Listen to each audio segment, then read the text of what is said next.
Welcome to new TV Telugu. ఇప్పుడు AP top 10 చూద్దాం. Visakha YSR Congress party కార్యాలయంలో బీసీ విభాగం అధ్యక్షులు శానపల్ల రవీంద్ర భరత్ ఆధ్వర్యంలో ఏర్పాటు చేసిన విలేకరుల సమావేశంలో మాజీ మంత్రి కారుమూరి నాగేశ్వరరావు కొడుకు కారుమూరి సునీల్ను అక్రమంగా అరెస్టు చేసి లేని కేసు సృష్టించి అన్యాయంగా వేధిస్తున్నారని ఆరోపించారు. ఇది కేవలం కుట్రాని ఉద్దేశపూర్వకంగా వైఎస్ఆర్సీపీ నాయకులను వేధిస్తున్నారని అన్నారు. వైఎస్ఆర్సీపీ ప్రభుత్వ హయాంలో మద్యం సరఫరా విక్రయాలు అన్ని పారదర్శకంగా జరిగాయని, అక్రమ మద్యాన్ని పూర్తిగా నియంత్రించారని, మద్యం షాపులు తగ్గించడంతో పాటు ప్రభుత్వమే స్వయంగా వాటిని నిర్వహించిందని తెలిపారు. ప్యాపిలి మండలం కిందికేరి మండల పరిషత్ ప్రాథమిక పాఠశాల ఉపాధ్యాయుడు హరినాథ్ రెడ్డి తన వినూత్న బోధన విధానంతో విద్యార్థులు ఆకట్టుకుంటున్నారు. ఆటపాటలు, సృజనాత్మకత పద్ధతుల ద్వారా పాఠ్యాంశాలను సులభంగా అర్థమయ్యేలా బోధిస్తున్నారు. విద్యార్థుల్లో పాఠశాల పట్ల ఆసక్తి పెంచడమే లక్ష్యంగా పనిచేస్తున్నామని ఆయన తెలిపారు. ఆయన బోధన విధానంతో ఆకర్షితులై పలువురు ప్రైవేట్ పాఠశాలల విద్యార్థులు కూడా ప్రభుత్వ పాఠశాలలో చేరుతున్నారని పేర్కొన్నారు.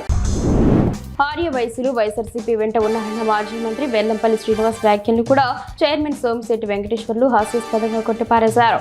కర్నూలులో ఆయన మాట్లాడుతూ వైకాపా పాలనలో ఆర్య వయసులకు రక్షణ కరువైందని, స్వేచ్ఛగా వ్యాపారాలు చేసుకునే పరిస్థితులు కూడా లేకుండా చేశారని ఆరోపించారు. ఆర్య వయసులపై జరిగిన దాడులను ప్రజలు మరచిపోలేదని, ముఖ్యమంత్రి చంద్రబాబు నాయుడు ఆర్య వయసులకు గౌరవం ఇచ్చి నామినేటెడ్ పదవుల్లో ప్రాధాన్యం కల్పించారని, రాష్ట్రంలోని అధిక శాతం ఆర్య వయసులు తెలుగుదేశం పార్టీకి మద్దతుగా ఉన్నారని తెలిపారు. తోట్లవల్లూరు మండలం గరికపల్లిలోని ప్రభుత్వ చెరువులో అనుమతులు లేకుండా రాత్రింబవళ్లు యథేచ్ఛగా మట్టి తవ్వకాలు జరుగుతున్నాయని గ్రామస్తులు ఆగ్రహం వ్యక్తం చేస్తున్నారు. చెరువుల్లో ఇష్టారాజ్యంగా పెద్ద గుంతలు తవ్వి ట్రాక్టర్లతో మట్టిని తరలిస్తున్నారని ఆరోపిస్తున్నారు. రెవెన్యూ, మైనింగ్ అధికారులు తక్షణమే స్పందించి ఈ అక్రమ తవ్వకాలను అరికట్టాలని గ్రామస్తులు కోరుతున్నారు.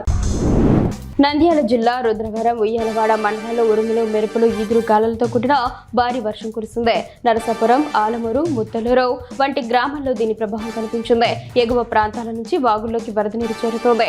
ఖరీఫ్ సీజన్ ప్రారంభంలో కురిసిన ఈ వర్షం మొక్కజొన్నతో పాటు ఇతర పంటలకు ఉపయోగకరమని రైతులు సంతోషం వ్యక్తం చేస్తున్నారు. ఎండలతో ఇబ్బంది పడుతున్న ప్రజలకు కూడా ఈ వర్షం ఉపశమనం కనిపించింది.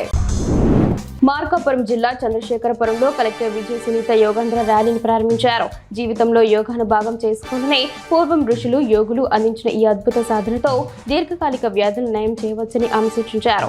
ఈ నెల 21న జరిగే అంతర్జాతీయ యోగా దినోత్సవంలో ప్రజలు పాల్గొనాలని కలెక్టర్ కోరారు.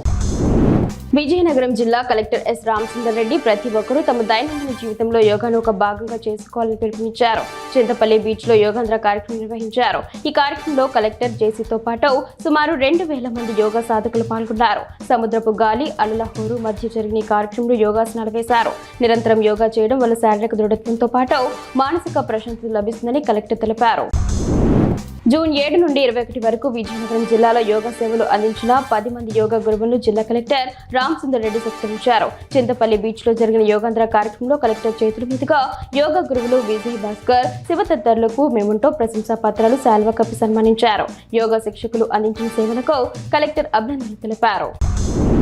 శ్రీముఖలింగం దేవస్థానం ప్రాంగణంలో యోగాసన కార్యక్రమాలు చేపట్టాలని ఆర్ఈఓ ఏడుకొండలు తెలిపారు. స్థానిక గ్రామస్తులు, విద్యార్థులు ఈ కార్యక్రమంలో పాల్గొన్నారు. ప్రభుత్వ పాఠశాల ఉపాధ్యాయుడు, యోగా గురువు ఆర్ రాఘవేంద్రరావు విద్యార్థి దశ నుండి యోగాను అలవాటు చేసుకోవడం వల్ల సంపూర్ణ ఆయుష్ చేకూరుతుందని వివరించారు.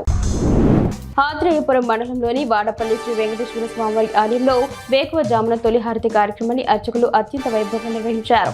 ఈ పవిత్రమైన వేకువజాము సేవలో భక్తులు ఉత్సాహంగా పాల్గొని స్వామివారి కృపకు పాత్రులయ్యారు. వేద మంత్రోచ్చారణతో ఆలయ ప్రాంగణం ఆధ్యాత్మిక శోభను సంతరించుకుంది.